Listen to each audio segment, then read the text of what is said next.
Well, hello there, Retro PC Durham. Chris here. We've got another laptop. This is an HP laptop, as you can clearly see from the logo. We will flip it over and see it is an EliteBook 840. So this is I guess a relatively newer laptop. A little bit of dust on here. So this has been another donation. Again, needed to be cleaned up and reloaded. So I figured I'd, of course, show it off. So this is a EliteBook kind of business laptop, kind of thin. We'll take a look at port selection here. We've got a smart card reader. This is obviously a business grade or enterprise grade laptop. So you've got these smart cards here for security purposes. We've got a couple USB ports, a VGA output or exhaust for your heat from the CPU, a charging port here, or this is not a charging port, this is a Kensington lock port, chargers on the other side, nothing on the back except for a Hewlett-Packard logo. And then on this side we've got our barrel plug charging port. We have a dongle connector here, which I believe is for dongle extensions. I don't think this is like a docking link thing. But I could be wrong. You can let me know in the comments below what this port here is used, if it's an accessory port or if it's specifically for some kind of like universal docking that HP had for this series. We've got our network port, which has got a little drop down here to incorporate a full port, even though it's thin in terms of, relatively thin in terms of design. A couple more USB ports, a display port, output, and then audio. So interesting, I guess this generation where they were trying to push DisplayPort as opposed to just having HDMI. And obviously this is before USB-C was something that you'd be seeing on laptops. Keyboard wise is pretty generic for a business laptop. You've got a decent keyboard size. The keys are a little not too great on the travel, but they're okay. Power, audio ports, a manual toggle here for Wi-Fi to be off. We've got a fingerprint reader over here.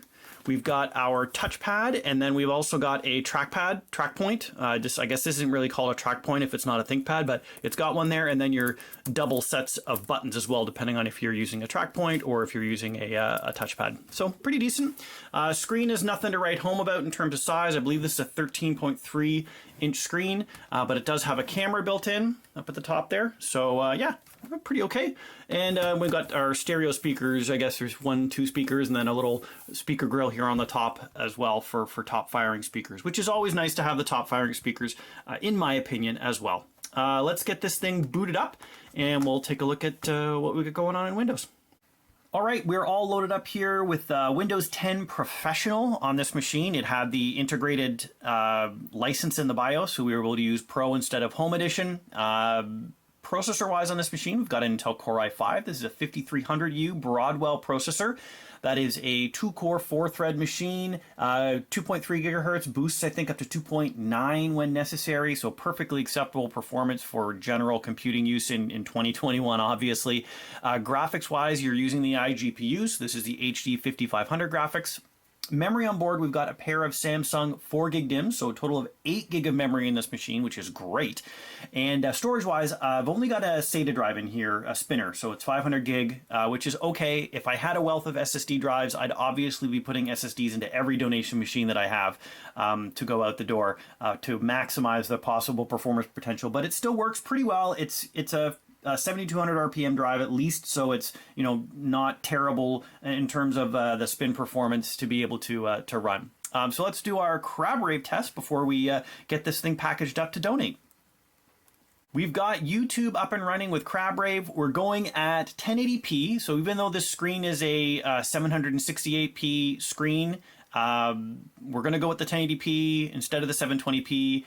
I know that this system can handle that without any drops, so we'll get started now and watch this go through. Should be quite clear. I don't see any frame skips.